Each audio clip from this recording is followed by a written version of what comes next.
Interop, it's about interoperability of standards. You have different standards, systems acting in silos, not communicating with each other. That has been the biggest issue, particularly with security standards on the internet.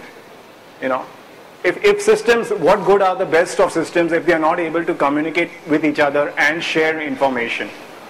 So, Mr. Steve Hanna from Juniper Networks is going to tell you about some of the open standards. His keynote will cover the Trusted Network Connect standard, especially IFMAP, and he will also touch upon the Trusted Computing Group, not to be confused, Trusted Network Connect and Trusted Computing Group technologies, and he's going to show you how these standards can enable better coordination among security systems.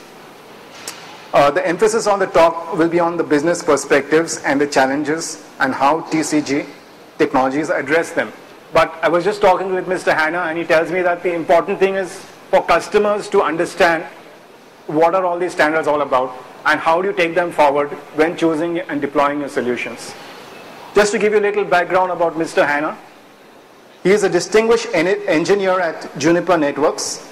He is co-chair of the Trusted Network Connect work group in the Trusted Computing Group and co-chair of the Network Endpoint Assessment Working Group in the Internet Engineering Task Force.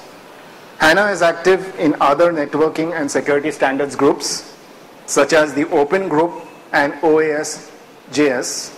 He is the author of several IETF RFCs, and he has published several papers. He's an inventor and co-inventor on 30 US patents and a regular speaker at industry events such as Interop and the RSA conference. He holds an AB in computer science from Harvard University. Please welcome Mr. Steve Hanna. Thank you very much. Thank you and welcome. It's quite an honor to be here at the first Interop in India. I think this is a landmark event. We're fully ready for this now, and India has a lot to offer the world and a lot that you have offered the world already in terms of networking and security. We're moving into a new generation there, so let's all get on the same page, as it were, with respect to network security standards. The internet and computing in general is really fundamental to our society and becoming more so every day. Of course, we use computers for things like spreadsheets and word processing, traditional computing tasks. But computers are really part of our daily lives. We use them for communications. We use them for networking in general, for entertainment, for managing our utilities. Our public safety systems and our first responders use computers in order to respond to emergency situations. They're used in healthcare and they're used in business. So really, anything we do today involves a computer in one shape or another. In fact, a lot of devices that we don't think about including computers include computers, like this thing, your telephone. Everything today includes some form of computing device. And if they and when they stop working, our society stops working. This is just going to become more true in the future. And we'll become more and more and more dependent on computing systems, information systems. So the work that we do with respect to information systems, with respect to networking, with respect to security, really becomes more critical every day to our society. And the society depends on us to do a good job.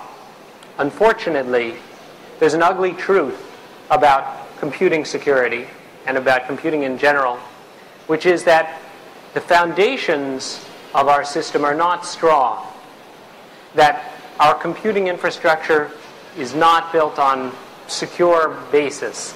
In fact, it does happen, and it may happen even in the future, that attackers are able to take out critical systems. And the ramifications, the effects of this become greater every day. So we need to consider this and address this. If computing is so fundamental to our society, and the basis for our computing systems are not secure, what are the effects? Well, all that we depend on can crumble because the basis is built on sand. It doesn't have a good solid foundation. Consumers are actually aware of this. It's amazing. You would think that consumers would be blissfully unaware of how insecure computing is. But actually consumers see the symptoms of information security problems. So if you look at this survey, you'll see that the two key concerns of consumers with respect to security are not national security or health concerns, epidemics, but bank card fraud and identity theft. These are their top concerns, and actually, if we look at different countries, we'll see that bank card theft is almost always the number one or number two concern in any given country. And certainly there are some countries that are at war, and when you're at war, then the war is your greatest security concern. But in general, consumers are most concerned from a security perspective with these two issues. And these two issues come back to information security problems because both of them are concerned with consumers' private information becoming available, falling into the wrong hands, which is an information security issue. Now, these consumers are concerned, and they're concerned for good reason. If we look at the state of information security, we can see that client-side security is not good. The number of botnet-infected computers is quite high, in the 9s or 10s of millions at least. Server-side